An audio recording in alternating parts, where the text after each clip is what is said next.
பாருங்க, அது சபீருடைய கருத்து, புதிய தலைமுறையில வெளியானது. இப்ப நாளைக்கு நான் பேரலையில கார்டு போடுவேன், என்ன போடுவேன், புதிய தலைமுறை கருத்து. அவர் சொன்னதாக நீங்க வெளியிட்ட கருத்தை போட்டுட்டு உண்மை என்னன்றதை போட்டு நீங்க போய் சொல்லிட்டீங்கன்னு போடுவேன். இது வந்து யூடியூப் சேனல்ல வந்தது, அதுக்கு எனக்கு இதுக்கும் பொறுப்பு இல்லை. அதெல்லாம் கிடையாது, லைவ்ல ஓடுது. அவன் சாவலுக்கும் எனக்கும் எந்த சம்பந்தம் இல்லை. 43.1% வாக்குகள் திமுகவிற்கு கொடுத்திருக்காங்க. அதிமுகவுக்கு 34.8. 43னா 169 கன்வர்ஷன் ஓகே. ஏன்னா அதுக்கு அடுத்து இருக்கிற ஏடிஎம்கே வந்து 10% பின்தங்கி இருக்கு, 34%. அதனால அது 64. இன்னொன்னு தாவேக்கா 15%. ஆனா ஒரே ஒரு சீட்டு, அதுவும் வந்து சென்னை மண்டலம் அப்படின்னு போட்டிருக்காங்க. சென்னை மண்டலம்னா விசாரிச்சேன், அவராதான் இருக்க வாய்ப்பு இருக்குன்றாங்க. அப்படியா? அம்பேத்கரா? ஆமா ஆமா ஆமா ஆமா. அதை விட கொடுமை என்னன்னா மற்றவே 2 to 6. இப்ப இவங்க எல்லாருமா சேர்ந்து இதுல இப்ப கூட பாரு, நாம் தமிழர் நம்மளுக்கு வர மாட்டேங்குது. கேட்க மறந்துட்டேன், இந்த கமலேஷ் என்னன்னா விஜய் ஜெயிக்காம மீதி 5 பேரோ அல்லது 2 பேரோ ஒருத்தரோ ஜெயிச்சாங்கன்னா வரமாட்டாங்க. விஜய் சந்தோஷப்படுவாரு, அப்பாட டெய்லி வீட்டை விட்டு வெளியில போகுது. இந்த எலெக்ஷன்ல திமுக எனக்கு தெரிஞ்சு 3 அம்சம். ஒண்ணு ஆயி புத்தா மாமுக, இன்னொன்னு ஓஜி பாமக, இன்னொன்னு நாத்தாக்கால இருக்கக்கூடிய அந்த கல்பெட். உங்க கம்சாக்கள் பயங்கரமா ஒர்க் பண்ணிருக்கீங்க, குஜ்ரி மஸ்து பண்ணிக்கிட்டே.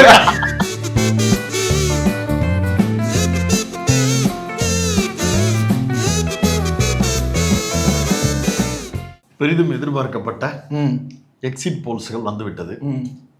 அதாவது இப்பதான் நீ எல்லாம் மீடியாவாடா அப்படின்ற மாதிரி பல பேர் சொல்றாங்க. அதுல ஒருத்தன் வந்தான் தினுசா, நீ யாரா கோமாளி, இங்க வந்து யாரா போடுங்க ஜேவிசி. நீ வேணா நான் எங்கேயோ பார்த்துருக்கேன், டேய் சங்கீத் தினமலர்ல உட்காந்து பேசிட்டு இருப்பாப்ல இல்ல, அதெல்லாம் கருத்து கணிப்புன்ற ஏதோ பெரிய சிமெண்ட் கம்பெனி போல வஜ்ரம் சிமெண்ட் தான் வந்திருக்காங்க. அது ஜேபி சிமெண்ட் தானே, அந்த சிமெண்ட் ஏதோ ஒண்ணு அப்படிதான் இருக்கு பேரு. அப்படிதான் நானும் நினைச்சேன். அப்புறமா ஆள் யாருன்னு தேடி போனதுக்கு பிறகு இவர் ஏற்கனவே தினமலர்ல உட்காந்து தனியா கதகலாட்சேபம் பண்ணிக்கிட்டு இருந்தாரு. பிக்கப் ஆவல கலாய்ச்சி விட்டாங்க. சரி, லோக்கல் தினமலர் ஆக்சுவலா நீங்க டெல்லி ராஜகோபால்னு ஒரு பையனை பாப்பீங்க, அந்த பையன் சொல்றது எதுவுமே நடக்காது. அந்த பையனுடைய ஒரு மிடில் ஏஜ் வெர்ஷன், அந்த பையன் வயசான, அந்த பையன் ஒரு ரிட்டையர்டு வெர்ஷன், இந்த பையன் வந்து ஒரு 40-50 வயசு வெர்ஷன், 50 வயசு இருக்கும். அத்துவாப்புல பார்க்கணும் கடந்து. நீங்க குறிச்சு வச்சுங்க, இதே மாதிரி வந்து இன்னொரு 30 வருஷம் கழிச்சு எங்க தலைமுறைக்கு டெல்லி ராஜகோபாலனா உங்க தலைமுறைக்கு ஜேவிசி தாண்டி. இந்த மனுஷன் சொல்லி ஒரு கருத்து கணிப்பு கூட நடந்ததே கிடையாது. கருத்து கணிப்பா எடுக்கிறது வீட்டுக்குள்ள உட்காந்துக்கிட்டு ஒரு லேப்டாப் வச்சுக்கிட்டு நம்பரை போட்டு அண்ணாமலை மாதிரி எக்ஸல் சீட்ல வந்து வேலை பார்த்துக்கிட்டு இருக்குது. அப்படிப்பட்ட ஆட்கள் உட்பட பல நிறுவனங்கள் இந்த கருத்து கணிப்பை செய்திருக்கிறார்கள். ஆச்சரியப்படக்கூடிய கருத்து கணிப்புகளை வித்தியாசமாக வெளியிட்டதுல புதிய தலைமுறைக்கு ஒரு பெரிய பங்கு இருக்கிறது, பெரிய பங்கு இருக்கிறது. அதுல வந்து இன்னும் பல்வேறு விவகாரங்கள் இருக்கிறது. அது வந்து இப்ப இந்த வீடியோ முன்னாடி வரும் அல்லது பின்னாடி வரும், பார்த்து தெரிஞ்சுங்க, அல்லது பார்த்திருந்தீங்கன்னா அதை கூடுதலா சேர்த்துங்க. CNN News 18 கருத்து கணிப்பு வெளியிட்டப்பட்டதாக புதிய தலைமுறையில் ஒரு செய்தி வெளியானது. இப்ப இதுவரைக்கும் நம்ம பார்த்ததுல ஆறு சேனல்ஸோடது பார்த்ததுல 4 ஏஜென்சி வந்து டிஎம்கேக்கு ஃபேவரா இருக்கு. கடைசியா வந்த 2, அதாவது டைம்ஸ் ஆஃப் ஜேவிசி அதிமுக ஃபேவரா இருக்கு, CNN News 18 அதிமுகவுக்கு ஃபேவரா இருக்கு. இதை எப்படி புரிஞ்சுக்கிறது? இதுல என்னடா செய்தி அப்படின்னு நீங்க கேட்கலாம். சொல்லு உன் திருவாயால. பொதுவாகவே வந்து செய்தி நிறுவனங்கள் வந்து இந்த எக்ஸிட் போல் வந்து எடுக்கிறது அப்படின்றது வந்து வழக்கமா வச்சிருக்க மாட்டாங்க. மாறா என்ன பண்ணிடுவாங்கன்னா, பெரும்பாலான எக்ஸிட் போல் எடுக்கிற நிறுவனங்கள்கிட்ட வேலையை கொடுத்துருவாங்க. அந்த நிறுவனங்கள் கொடுக்கறத எல்லா சேனலும் போடுவாங்க. இப்ப நீங்க சாயங்காலம் 6:31 ஆயிருச்சு அப்படின்னா 6:31க்கு வந்துடும். சன் நியூஸ்ல வந்துடும், அக்கினி வரும், அது என்னது பீப்புள் பல்ஸ் வரும், ஓட்டு வைப்பு வரும், ஆக்சிஸ் மை இந்தியா வரும், சி ஓட்டர் வந்துருச்சா இல்லையான்னு தெரியல, சி ஓட்டர் வரும். இந்த மாதிரி வரிசையா கருத்து கணிப்புகள் தட எல்லா சேனல்லையுமே போடுவாங்க. CNN News 18 சேர்ந்து வருமா வராதா அதை சொல்லு போய். CNN News 18லயும் இது எல்லாமே வெளியிடுவாங்க. ஆனா அவங்கதான் எடுத்து வெளியிடுவாங்களா? அது ஓட்டு வைப்புன்னு ஒரு நிறுவனம். அந்த நிறுவனம் வந்து ஏற்கனவே வந்து குண்டுமாத்து குளிமாத்து வேலைகள் பண்ணதாக பல்வேறு விஷயங்கள் இருக்கு, தனியா பேசுவோம். அது ஒரு போகஸ். அந்த ஓட்டு வைப்பு நிறுவனத்தினுடைய லட்சணம் தனி. அதனுடைய ஓனர் யாரு என்னங்கிறதையும் நம்ம ஸ்கிரீன்ஷாட் போடுறோம். அது இந்த ஹரப்பா மாதிரியான ஐடிக்கள்ல ஆல்ரெடி அவங்களுடைய, அதாவதுங்க அவன் ஏடிஎம்கேக்கு வேலை பார்க்கிற டீமுங்க, ஏடிஎம்கேக்கு வேலை பார்க்கிற டீம், அவ்வளவுதான். எப்படி வந்து திமுக வந்து பெண்ணுன்ற நிறுவனம் வேலை பார்க்குதோ, இப்ப பாருங்களேன், இப்ப டெமோஸ் வெளியிடுறாங்க, ஓட்டு வைப்பு வெளியிடுறாங்க. இந்த பெண்ணுக்கு என்னதான் பிரச்சனைன்னு தெரியல. நீங்க எக்ஸிட் போல் வெளியிடுறது இல்ல. 234 போடுங்க, என்ன பிரச்சனை? நாங்க பேச மாட்டோம்னு சொல்ல போறோமா? இல்ல நாங்க வெளியிட்டதுக்கு பிறகு சமஸ்தி யாராவது பார்த்து பேரலை கருத்து கணிப்புன்னு கூட அதை எடுத்து போடலாம். இப்ப கூட எடிட்டிங் என்ன பண்ணுங்க, பேரலை லோகோ எல்லாத்தையும் எடுத்துட்டு கீழே புதிய தலைமுறை எல்பேண்ட வச்சு நானும் இந்திராவும் புதிய தலைமுறை நெறியாளர் இந்திரா போடுங்க. விஜய் 190 போடுங்க. நான் போடுறேன். விஜய் 190 அப்படி கால் மேல கால் போட்டு கெஸ்ட் மாதிரி பாருங்க. விஜய் 190, ஏடிஎம்கே 100 அப்படி போடலாம். திமுக ஒரு 50. பேரலையில் வெளியான கருத்து கணிப்பு புதிய தலைமுறையில் உரையாடல். இது நாங்க போட்டோம். இப்ப என்னன்னா இதுக்கு தொகுதி பத்தல. அதனால கேரளாவில இருந்தும் வெஸ்ட் பெங்கால்ல இருந்து சில தொகுதிகளை நாங்க கேட்டு வாங்கிருக்கோம். சமஸ்தார்ட்ட கொடுத்தோம்னா அவர் செய்தி அவர் பிரிச்சு கொடுத்துருவாரு. அப்படி வந்து CNN நியூஸ் 18 இல்லாத ஒரு செய்தியை எடுத்து அப்படி வராத ஒரு போல எடுத்து கீழே போட்டிருந்தாரு. அப்படி எங்கடா அது இருக்குன்னு நம்ம தேடி பார்க்க சொல்லதான் நம்மளுக்கு தெரிய வருகிறது. அது ஓட் வைப் என்கிற ஒரு நிறுவனம் எடுத்தது. இதை எப்படி நீ சொல்ற அப்படின்னு கேட்டா, நியூஸ் 18 வேலை பார்க்கக்கூடிய செய்தியாளர் அபிநயா என்கிற நபர் அவங்களே போட்டிருக்கிறாங்க ஓட் வைப் எக்ஸிட் போல்னு. அந்த பேரை எடுத்துட்டு வந்து நியூஸ் 18 இதை நடத்தியது, CNN இதை நடத்தியதுன்னு ஒரு செய்தியை திரித்து வெளியிடக்கூடிய வேலை. ஒரு விஷயத்தை நம்ம முதல்ல புரிஞ்சுக்கணும். எக்ஸிட் போல் எடுக்கிறது ஏஜென்சி, வெளியிடுறது ஊடகங்கள். அத வெவ்வேறு ஊடகங்கள்ல வெளியிடுவாங்க. அது அந்த ஊடகங்கள் எடுத்ததாக ஆகாது. இப்ப இவர் வெளியிட்டார்ல சபீர் அகமது அவர்கள் நியூஸ் 18 அவர் ஒரு கருத்து வெளியிட்டார். புதிய தலைமுறையில உட்கார்ந்து ஒரு செய்தி வெளியிட்டார். ஆமா, அவர் ஒரு எக்ஸிட் போல் நடத்தி இருக்காரு. ஆக்சிஸ் இந்தியா எப்படி 2016 கரெக்டா ப்ரெடிக்ட் பண்ணுச்சு அப்படின்னு அவர் ஒரு எக்ஸிட் போல் நடத்தி இருக்காரு. அப்ப அது மாதிரி ஒரு ப்ரெடிக்ஷனை வெளியிடுறது அப்படிங்கறத அடிப்படையில நம்ம வேற ஒண்ணா பாக்குறோம். ஆமா பாருங்க, அது சபீருடைய கருத்து புதிய தலைமுறையில வெளியானது. இப்ப நாளைக்கு நான் பேரலையில கார்டு போடுவேன். என்ன போடுவேன்? புதிய தலைமுறை கருத்து அப்படின்னு போட்டு ஆக்சிஸ் மை இந்தியா 2016 அதிமுக ஜெயிக்கும்னு அவர் சொன்னதாக நீங்க வெளியிட்ட கருத்தை போட்டுட்டு உண்மை என்னன்றதை போட்டு நீங்க போய் சொல்லிட்டீங்கன்னு போடுவேன். சமஸ் என்ன சொல்றாருன்னா, இது வந்து யூடியூப் சேனல்ல வந்தது, அதுக்கு எனக்கு இதுக்கும் பொறுப்பு இல்லை. அதெல்லாம் கிடையாது, லைவ்ல ஓடுது. அவன் சாவலுக்கும் எனக்கும் எந்த சம்பந்தம் இல்லை. இன்னொன்னு இல்ல, இந்த நியூஸ் 18 தான் வந்ததுன்னு அவர் சொல்லலாம். எப்படி சொல்லலாம்னா, நியூஸ் 18 வேலை பார்க்குற ஆங்கர் இந்த போஸ்ட் போட்டிருந்தாங்களே அப்படி. தளபதியின் தளபதி யாரு இவரா? இவரும் இப்படிதான் இருப்பாரு, அது வேற. அப்படின்னு ஆதவர்ஜுனாவுக்கு நியூஸ் கால் ஓட்டினாங்க, ஒரு 1/2 மணி நேரம் ஓட்டினாங்க. அதுவும் இதுக்கு முன்னாடி இன்னொன்னு ஓட்டினாரு. ஒரு அண்ணாவாக, ஒரு எம்ஜிஆராக இவரை இப்ப மக்கள் பார்க்க ஆரம்பித்திருக்கிறார்கள். மக்கள் இப்படி கூட்டம் வெள்ளமென வருகிறது. அதை விட புதிய தலைமுறை லைவ்லேயே ஆங்கர் அண்ணனாக, தாய்மாமனாக மக்கள் இவரை ஏற்றுக்கொண்டிருக்கிறார்கள் என்பது போன்றுதான் இதை தோன்றுகிறது, தெரிகிறது அப்படின்னு ஹை கொடுத்துக்கிட்டு இருந்தாங்க அதே புதிய தலைமுறையில. அப்படியா? விஜய்க்கு ஓகே, தொடர்ச்சியா அந்த வேலையை அவர்கள் செய்து கொண்டிருப்பார்கள். இப்ப அதையும் திரித்து ஒரு செய்தி பேசினாரு. பெரியார் பிற்படுத்தப்பட்டோருக்காக உழைத்தார். எப்படி? அது உள்நோக்கம். நீங்க காந்தியை கையில எடுத்துட்டு வரும்போதே கொஞ்சம் சந்தேகமா இருந்துச்சு. அம்பேத்கரை படிக்கணும்னா காந்தி கண்ணாடி போட்டு படிக்க கூடாது, தனி. அப்ப காந்தி வந்து இந்துக்களுக்காக உழைத்தாருன்னு சொல்லலாமா? சொல்லலாமா? சொல்லிடுவாரு. அப்படிதாங்க நம்பி வாழ்ந்துகிட்டு இருக்காங்க. அதனாலதாங்க சாவருக்கு சேர்த்து கட்டி எடுக்கிறாங்க. இப்படியான கருத்து கணிப்புகள் தளபதி. அதுல வந்து இன்னொரு நியூஸ் சேனல் இருக்கு, நியூஸ் தமிழ் 24x7. இவங்க ஒரு பக்கம் கூத்துனா, இந்த நியூஸ் தமிழ் 24x7க்கு என்ன கேடு வந்ததுன்னு தெரியல. மீண்டும் திமுக ஆட்சி, என்டிடிவி கருத்து கணிப்பு. என்டிடிவி அரண்டு போயிட்டு அது பீப்புள்ஸ் பல்ஸ் எடுத்தது. என்டிடிவில ரிலீஸ் ஆகுதியா? எலெக்ஷன் டேட் அன்னைக்குலாம் இப்படி யாரையும் உட்கார வைக்காதீங்க. ஏங்க, சன் நியூஸ்ல ரிலீஸ் ஆச்சு பீப்புள்ஸ் பல்ஸோடது. சன் நியூஸ்ல எல்லாத்துலயும் வந்துச்சு, நியூஸ் வந்துச்சு, எல்லாத்துலயும் தான் வந்துச்சு. இப்போ இது நியூஸ் தமிழ் 24x7 120, 125, 145 திமுக இடங்களை கைப்பற்றும் என்டிடிவி கணிப்பில் தகவல். என்டிடிவி கணிப்பு கிடையாதுங்க, அது வந்து பீப்புள்ஸ் பல்ஸ் அப்படின்ற நிறுவனத்தினுடைய கருத்து. அந்த அடிப்படையில் பீப்புள்ஸ் பல்ஸ்ன்ற நிறுவனம் வந்து என்ன சொல்றாங்கன்னா, இதுதான் ஃபர்ஸ்ட் வெளில வந்துச்சுன்னு நினைக்கிறேன். அக்னியும் பீப்புள்ஸ் பல்ஸும் தான் ஃபர்ஸ்ட் வந்துச்சு. ஆமா, திமுக 125, 145, அதிமுக 65, 80, தாவேகா 18, 24. எனக்கு அந்த நான் எதுவுமே கேட்கல, நான் தப்பாவே கேட்கல. இந்த 18ல இருந்து 24 அந்த அந்த நபர்கள் மட்டும் யாருன்னு கொஞ்சம் காட்டுங்களேன். அந்த முகத்தை மட்டும் நான் பாத்துக்கிறேன். பெர்சன்டேஜ் என்னவோ 23 தான். ஜெயிக்கிற ஆட்சி அமைக்கிற ஆளுக்கு எத்தனை பெர்சன்டேஜ்? 38.4. ஆமா. தாவேகாவுக்கு எத்தனை பெர்சன்டேஜ்? கீழே இருக்கிறதுக்கு 23.6. 38 எங்க இருக்கு, 23 எங்க இருக்கு? ஆனா 23%ல அவர் 23 இடங்கள் ஜெயிச்சிருவாரு. அப்ப அதிமுகவுக்கு நீ எவ்வளவு போட்டிருக்கணும்? 31% வந்துருந்துச்சுன்னா நீ 100ஆவது போட்டிருக்கணும். 80 தான், 65 தான், 65 தானே சொல்றோம். ஆமா, 100ஆவது வரல. இது அதை விட கொடுமை என்னன்னா மற்றவை 2 to 6. இதுல எனக்கு இது பாமகவா, அஇஅதிமுக மாமகவா, அல்லது புதிய தமிழகமா?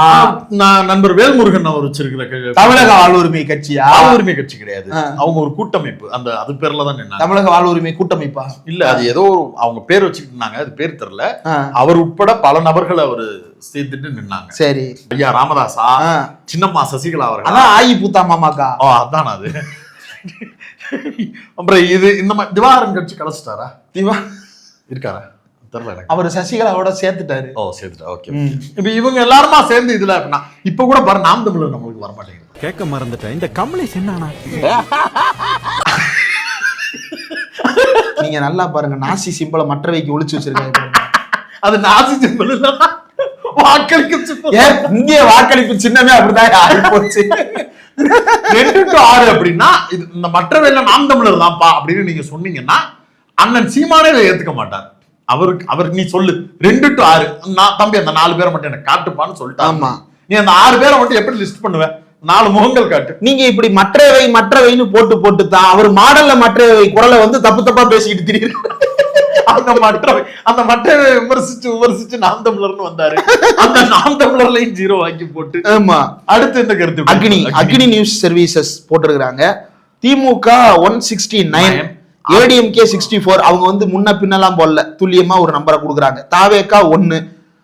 அதுல வந்து அவங்களுடைய பெர்சன்டேஜை நம்ம பார்த்தோம்னா ஓரளவுக்கு ரிலேட்டபிளாக தான் அவங்க பெர்சன்டேஜும் கொடுத்துருக்காங்க. அவங்க வந்து சவுத் ஜோன், சென்ட்ரல் ஜோன், மேற்கு மண்டலம், வடக்கு மண்டலம், சென்னை மண்டலம்னு பிரிச்சே கொடுத்திருக்காங்க. ஓவராலா பார்க்கும்போது 43.1% வாக்குகள் திமுகவிற்கு கொடுத்திருக்காங்க. அதிமுகவுக்கு 34.8. 43னா 169ன்ற கன்வர்ஷன் ஓகே. ஏன்னா அதுக்கு அடுத்து இருக்கிற ஏடிஎம்கே வந்து 10% பின்தங்கி இருக்கு, 34%. அதனால அது 64.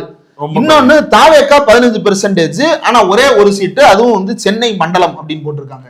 சென்னை மண்டலம்னா சத்யகுமார் வர மாட்டாரா? விசாரிச்சேன், அவராதான் இருக்க வாய்ப்பு இருக்குன்றாங்க. அப்படியா? அம்பேத்கரா? ஆமா ஆமா ஆமா ஆமா ஆமா. தாவேக்காரனே இந்த ஒரு ஆள் ஜெயிச்சா ஐயோ ஜெயிச்சுட்டாங்களே அப்படின்னு வருத்தப்படக்கூடிய ஒரு தொகுதின்னா அது திருத்தணியா தான் இருக்கு. ஒரு ரூபாய வேலை பார்க்கல, ஜெயிக்க மாட்டாரு. 254 ஜெயிப்போம்னாருல. ஆமாமா, ஏதோ ஒரு நம்பர் சொன்னாரு. கன்னியாகுமரிக்கு பக்கத்துல கேரளாவையும் சேர்த்து சென்னைன்னு சொல்லும் போது அவங்க பெரம்பூரை மைண்ட்ல கணக்குல எடுத்திருக்க கூடும். ஏன்னா அவங்களோட சர்வே அப்படியே நம்மள்ட்ட கொடுக்க மாட்டாங்க. பட் ஆனா நம்ம விசாரிச்சு கேட்டு வாங்க முடியும்.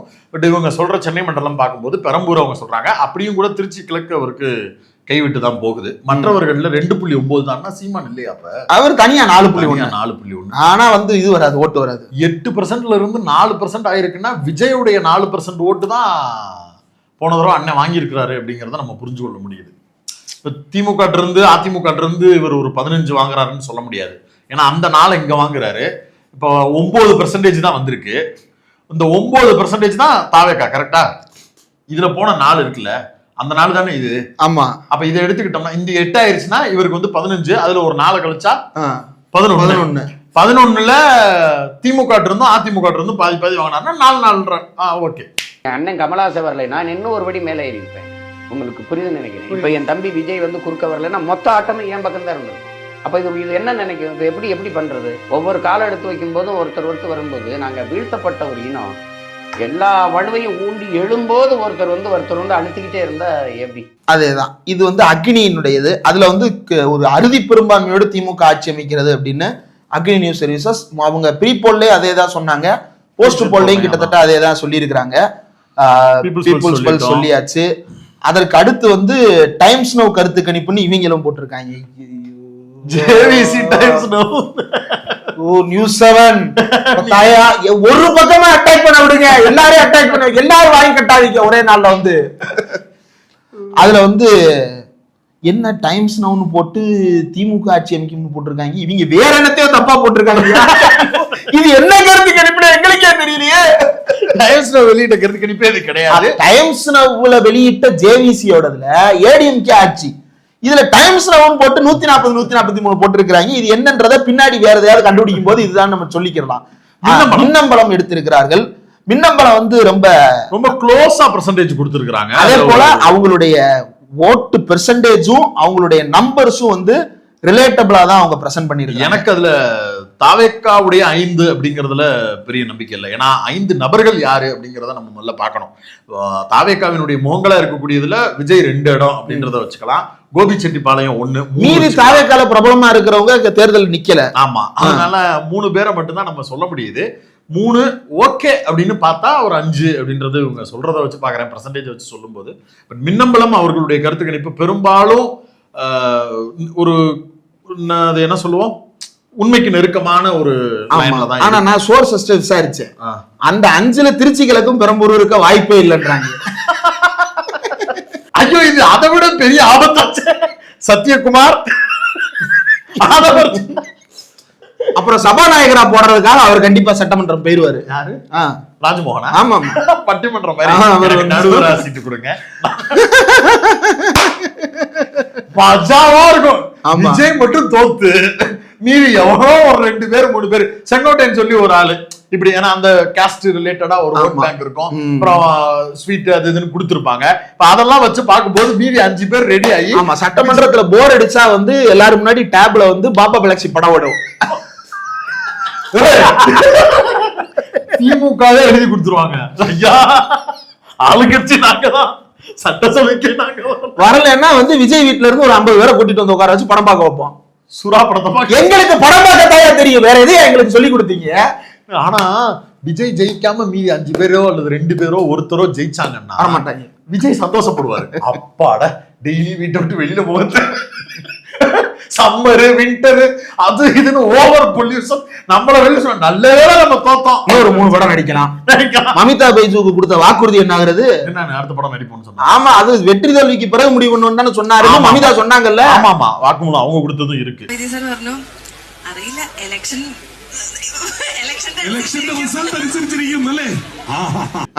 அண்ணன் வந்து அதுக்கு ஏத்த மாதிரி சில காய் நகர்த்தல்களையும் செய்யறாருன்றத நம்ம புரிஞ்சுக்க வேண்டியிருக்கு. மின்னம்பலம் சொல்ற பெர்சன்டேஜ் வந்து டிஎம்கேக்கு 37.4, ஏடிஎம்கேக்கு 35.3, தாவேக்காக்கு 19.7. அதன் அடிப்படையில 5. இன்னொருத்த நம்ம பார்த்தோம்ல, அவங்க வந்து 19% வந்து தாவேக்காவுக்கு வந்து 18 to 23. ஆமா, அப்ப மின்னம்பலம் கொடுக்கறதும் வந்து 20 சீட் கொடுப்பாங்கன்னு பார்த்தா இல்ல, 5 சீட் தான் சொல்லியிருக்காங்க. டைனா 2. ஓ, அது வந்து இது இழுவரி, அதான் திருச்சி கிழக்கையும் பெரம்பூரையும் சொல்லியிருக்க வாய்ப்பு இருக்கு. ஆமாங்க, அப்படித்தானங்க சொல்ல முடியும். இல்லங்க, ஒரு உலக மகா நடிகர், அவர் சொன்னா வந்து நாடே திரண்டு வரும், வீடே பத்திக்கிட்டு எரியும், குழந்தைங்க பூரா பின்னாடி வந்து நிப்பாங்க, அவர் ஏங்க இழுத்து பிடிச்சு ஜெயிக்கணும்? அப்படி எதுவுமே எக்ஸிட் போல்ல வரலையப்பா. இருக்கு. டிஎம்கே 155, ஏடிஎம்கே 72. ஓகே, நல்ல நம்பர். ஆமா, அடுத்ததா வந்து ஆக்சிஸ், அது தனியா நம்ம பேசுறோம். மேட்ரைஸ்னு யாரோ இருக்காங்க. ஃபர்ஸ்ட் இத பாலிமர்ல தான் பார்த்தேன், அதனாலே இது மேல எனக்கு பேச. யாரா நீங்களா, எங்க இருந்துடா வரீங்க? மேட்ரைஸ் அப்படின்னு ஒரு கம்பெனி. அதாவது நம்ம துக்ளக் இதயா சார் சொன்னார்ல, எவனுக்கு கருத்து கணிப்புக்கு ஒழுங்கா போக தெரியலையோ, குந்தாங்கூரா வீட்டுக்குள்ள உட்காந்துக்கிட்டு இந்த ஜேவிசி மாதிரி, இந்த உனக்கு 5 உனக்கு 10, என்ன படித்தர 10 தரேன். ஏடிஎம் கேட்ட ஒரு பேமெண்ட், டிஎம் கேட்ட. ஆனா பாருங்க, இவனே ஒரு ஊர் பேர் தெரியாத இவனே சீமான் பேரை விட்டுட்டு அதரசன் போட்டான். கவலைக்குடா.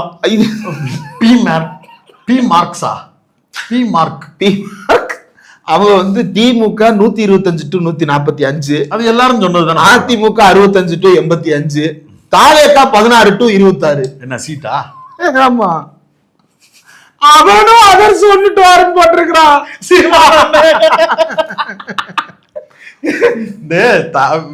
நாம் தமிழருக்கு ஆதரவா வீடியோ போடக்கூடிய யூடியூபர் இருக்காரு, அவர் ட்வீட்டு வீடியோன்னு எல்லாம் போடுறாரு. ஒண்ணுல, அதாவது தாவேக்கா காரங்க இருக்கக்கூடிய கற்பனை உலகத்தை திட்டுறாரு. ஆனா நாம் தமிழர் ஜெயிக்கும்னோ, நம்மளுக்கு டெபாசிட் வரும்னோ, நாங்க இப்படி ஒரு சந்தோஷத்துல இருக்கிறோம், அதனால இந்த கருத்து கணிப்புகள் பொய்யணும், அந்தாலே வீடியோ போடணும். இந்த எலெக்ஷன்ல திமுக 3 அம்சம் எனக்கு தெரிஞ்சு 3 அம்சம். ஒண்ணு அஇஅதிமுக மமுக, இன்னொன்னு ஓஜி பாமக, இன்னொன்னு நாத்தாக்கால இருக்கக்கூடிய அந்த கல்பிரட். ஏதோ வேலையை பார்த்துட்டாங்க போல. ஐயா திமுக உங்க கம்சாக்கள் பயங்கரமா ஒர்க் பண்ணிருக்காங்க. குஜ்ரி மஸ்து பண்ணிக்கிட்டே அது போக வந்து சாணக்கியா ஸ்ட்ராட்டஜிஸ், சாணக்கியா வந்து ரொம்ப கம்ஃபர்டபுளான ஒரு வின்னிங்க வந்து திமுக. அதாவது இதை பார்க்கும்போது எல்லாருமே சாட்டிஸ்ஃபை ஆயிடலாம். அதிமுக போன தடவை அதே 65 கிட்ட, திமுக 160, ஓகே, தாவேகா 18, யாருமே சொல்லாத நம்பர்ஸ், யாருமே சொல்லாத நம்பர்ஸ். நான் தமிழர் 8, ஆஹா அழகா இருக்கு, நம்பர் நல்லா இருக்கு. சட்டா பசார் அப்படின்னு சொல்லிட்டு எத்தனை பேர் எங்க இருந்து அவன் புத்தி சொல்றாரு. அவனை பாருங்க, அவனுக்கு என்னமோ வன்மருந்து இருக்கு. நாத்தாக்கான்னு போட்டு முட்டை போட்டிருக்கான் பாருங்க சீமான் படத்தை வச்சு. மட்டுமா போட்டான், எல்லாரும் தான் நாத்தாக்கா. அதாவது வச்சா முட்டை, வைக்கலைன்னா அதர்ஸ், மற்றவையில ஏத்திக்கிறாங்க. சரி, மற்றவைக்காக அண்ணன் இருக்கிறாருன்னு ஒரு 2-3 கொடுக்கலாம். சட்டா பஜார் வந்து கிட்டத்தட்ட அதேதான் இதுக்கு முன்னாடி நம்ம பார்த்த அந்த சாணக்கியாவுக்கு நெருக்கமா தான். சாணக்கியாவோட கொஞ்சம் வேறுபட்டு இருக்கு. ஆமா, இதுல வந்து 55 மேக்சிமம் திமுக, 65 மேக்சிமம் அதிமுக. குறைந்தபட்சம் 45 தான் கொடுக்குறாங்க. தாவேகாவுக்கு 7ல இருந்து 9 கொடுக்குறாங்க. இப்ப தாவேகாவுக்கு 7ல இருந்து 9ன்னு வெறும் 2 நம்பர் தான் இருக்கு. திமுகவுக்கு 45ல இருந்து 145ல இருந்து 155ன்னு 10 இருக்கு. அதிமுகவுக்கு 45ல இருந்து 65ன்னு 20 இருக்கு. என்ன கணக்குல வித்தியாசம்? அது ஓட்டு பெர்சன்டேஜ் வரல. ஓட்டு பெர்சன்டேஜ் வந்தாதான் நம்மளால கணிக்க முடியும். பெர்சன்டேஜ் இல்லாம போடக்கூடிய எக்ஸிட் போல்ஸ் எல்லாம் கொஞ்சம் கன்சிடரே பண்ணாதீங்க. ஆமா, ஓட்டு பெர்சன்டேஜ் வந்து ரொம்ப முக்கியமானது. அந்த பெர்சன்டேஜ் வந்து எல்லாருக்கும் எவ்வளவு பெர்சன்டேஜ் போட்டிருக்காங்க, எல்லாருக்கும் எவ்வளவு சீட் கன்வர்ஷன் போட்டிருக்காங்க அப்படின்றத தெரிஞ்சா மட்டும்தான் நம்மளால அது எல்லாத்தையுமே அனலைஸ் பண்ணி ஒரு முடிவுக்கு வந்து சொல்ல முடியும். ஏன் மின்னம்பலத்தையுமே நம்ம சொல்லும் போது அது கொஞ்சம் நம்பிக்கையா இருக்கும் அப்படின்னு நம்ம சொல்றோம்னா, சாம்பிள் சைஸோட அவங்களோட இது ரிலீஸ் 46,800 பேர் அப்படின்ற கவுண்டோட ரிலீஸ் பண்றாங்க அப்படிங்கறதுனால நம்ம அதை நம்பகத்தன்மையோடு பாக்குறோம். ஆமா, அக்னியும் கிட்டத்தட்ட அதேதான், அந்த நம்பகத்தன்மையோடு தான் செய்தியை வெளியிடுறாங்க. இது மாதிரி வந்து பல்வேறு கருத்து கணிப்புகள் மற்ற மாநிலங்களுக்கும் கொடுத்துருக்காங்க. அதுல வந்து புதுச்சேரின்னு பார்த்தோம்னா பெரும்பாலும் வந்து எல்லாருமே அங்க வந்து என்டிஏ, அதாவது என்ஆர் காங்கிரஸ் கூட்டணி தான் வெற்றி பெறும் போட்டிருக்கிறாங்க. ஆனா தாவேகாவும் அங்க அக்கௌண்ட் ஓபன் பண்ணும் அப்படின்றது வந்து பலருடைய கருத்து கணிப்பாக இருக்கிறது. அங்க ஜெயிக்க வாய்ப்பு இருக்குதான். ஏன்னா இன்னொன்னு நல்ல அட்வைஸ் வந்து புஷி ஆனந்த வந்து பாண்டிச்சேரியிலே நிக்க விட்டு சிஎம் கேண்டிடேட்டா ப்ரோமோட் வன்மத்திலே சொல்லலைங்க, சீரியஸாவே. அதாவது ஆனா அந்த மக்களுடைய நலன் கருதி யோசிச்சோம்னா அதை சொல்றதுக்கு வந்து எனக்கு ரொம்ப கஷ்டமா தான் இருக்கு. வேற என்ன பண்றது? என்ஆர் காங்கிரஸுக்கு ஓட்டு போட்டு இப்படி உட்கார வச்சுக்கிட்டு என்னங்க நீங்க அந்த ஊர்ல நீங்க ஒரு முதலமைச்சர் பவர்ஃபுல்லா ஒரு பொலிட்டிக்கல் ஸ்டேட்மெண்ட் சொல்லி ஒரு 10 பேரை காட்டுங்க. பவர்ஃபுல்லா ஒரு பொலிட்டிக்கல் ஸ்டேட்மெண்ட். எனக்கு கடைசியா ஒரு தலைவர், ஒரே தலைவன் தானே தலைவன் எங்க அண்ணன் நாராயணசாமி மட்டும். அவரும் 15 நாளில் அணுகுலை செயல்படும் சொன்னவர் தான். ஆமா, அதை தவிர அவர் வேற எதுவும் சொல்ல மாட்டாரு. ஆமா, அது வேற. அப்புறம் கேரளாவுக்கு வந்து யூடிஎஃப் அப்படின்னு சொல்லிட்டு நிறைய பேர் கருத்து கணிப்பு சொல்றாங்க. என்டிஏ வந்து கிட்டத்தட்ட 14, என்டிஏவே 14% வாங்குறாங்க. எல்டிஎஃப் வந்து கிட்டத்தட்ட ஒரு 5% வந்து ஆட்சியை இழப்பதாக கருத்து தெரிவித்திருக்கிறார்கள். எப்படி வருகிறது அப்படின்றத பொறுத்து வெஸ்ட் பெங்கால்ல வந்து தொங்கு சட்டமன்றம் அப்படிங்கிற பேசுறாங்க. ஏன்னா கேரளாவை பொறுத்தவரையில அங்க வந்து கம்யூனிஸ்ட் கட்சியினுடைய வெற்றியை வந்து ஏன் நான் முக்கியமா பார்க்க வேண்டியது இருக்கு அப்படின்னா, கம்யூனிஸ்ட் இல்லாமல் ஒரு சட்டமன்றம் கூட இருக்கக்கூடாது என்று சொன்னவர் கலைஞர். கம்யூனிஸ்ட் இல்லாத ஒரு நாடு இருக்கலாமா? அப்ப கண்டிப்பாக கூடாது. கம்யூனிஸ்ட் கட்சி ஆட்சி அமைக்கின்ற ஒரு மாநிலமாவது நிச்சயமாக இருக்க வேண்டும்ன்றது ஒண்ணு.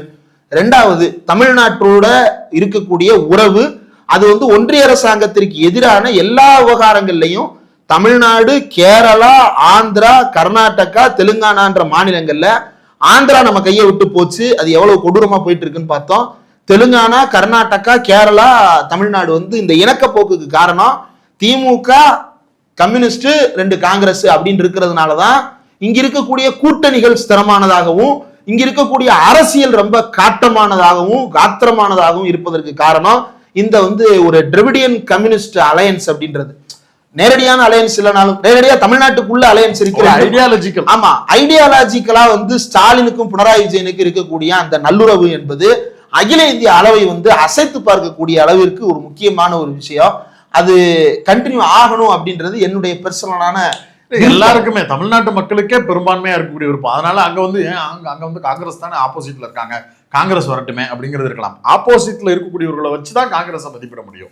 காங்கிரஸ் அந்த இடத்துல வந்து கம்யூனிஸ்ட் இல்லாத பிஜேபியோட இருக்கு அப்படின்னா நம்ம காங்கிரஸ் அப்படின்னு ப்ரிஃபர் பண்ணலாம். பட் கம்யூனிஸ்ட் இருக்கும்போது தேர் இஸ் நோ ஆல்டர்னேட், அவங்க தான் இருக்கணும் அப்படிங்கிறது வந்து தமிழ்நாட்டினுடைய ஏகோபித்த ஆமா ஆதரவை பெற வேண்டிய ஒண்ணுதான். ஆமா நீங்க பாருங்க, நீட் எதிர்ப்பா தமிழ்நாடு கேரளா ஒன்னா நிக்கும். ஆமா. ஒன்றிய அரசாங்கம் புயல் நிவாரணத்துக்கு நிதி தரலையா, தமிழ்நாடு கேரளா ஒன்னா நிக்கும். கவர்னருக்கு எதிரான போராட்டமா தமிழ்நாடு கேரளா ஒன்னா நிக்கும். இப்ப அதே இடம் வந்து கர்நாடகால வேறையா இருக்கு. ஏன்னா அங்க சித்தராமையா இருக்கிறாரு, டிகே சிவகுமார் இருக்கு. அவங்களுக்குள்ள இருக்கக்கூடிய பவர் பாலிடிக்ஸ் அது தனி சப்ஜெக்ட். ஆனா அந்த ரெண்டு பேரும் ஐடியாலஜி என்னவா இருக்கு? ஒரு டிராவிடியன் பேக்ரவுண்டோட தானே ரெண்டு பேரும் பேச. தமிழ்நாடு அரசியலை பத்தி எனக்கு ஒரு வெங்காயமும் கவலையே இல்லைன்னு சொல்லக்கூடிய நபர்களை கட்சியில வச்சுக்கிட்டு, ஆமா நீங்க தான் தலைமை ஏற்கணும், உங்க பின்னாடி நாங்க எல்லாரும் தைரியமா நிக்கிறோம், நீங்க நில்லுங்கன்னு சொல்லக்கூடிய தைரியம் சிவகுமாருக்கு இருக்குல்ல. சிவகுமார் தம்பி சொல்றாருல, நாங்க திராவிட இனத்தை சேர்ந்தவர்கள்ன்றாரு. கார்கே பையன் சொல்றாருல. அதெல்லாம் இருக்கும்போது அவர் மாதிரியான ஒரு பொலிட்டிக்கல் லீடர்ஸ் இருக்கிற காங்கிரஸ் அந்த பகுதியில் இருக்கணும் அப்படிங்கிறது வந்து பலருக்குமான விருப்பம். அதே நீங்க ஆல்டர்னேட்டா எடுத்துட்டு வந்துட்டு பிரவீன் சக்கரவர்த்தி மாதிரியான நபர்கள் இருக்கக்கூடிய ஒரு காங்கிரஸ் ஆட்சி அமைக்க கூடாதான்னு கேட்டீங்கன்னா கூடாதுடா, எப்படிதான் அதை சொல்லுவீங்க நீங்க அப்படிங்கிற கேள்விங்க. அந்த தலைமையெல்லாம் அவங்களுக்கு வராது, அது வேற. குறுக்கு வழியில் ஏதாவது வந்தா தான் உண்டே தவிர. empty parts makes much noise. EMPTY empty. கவனம்.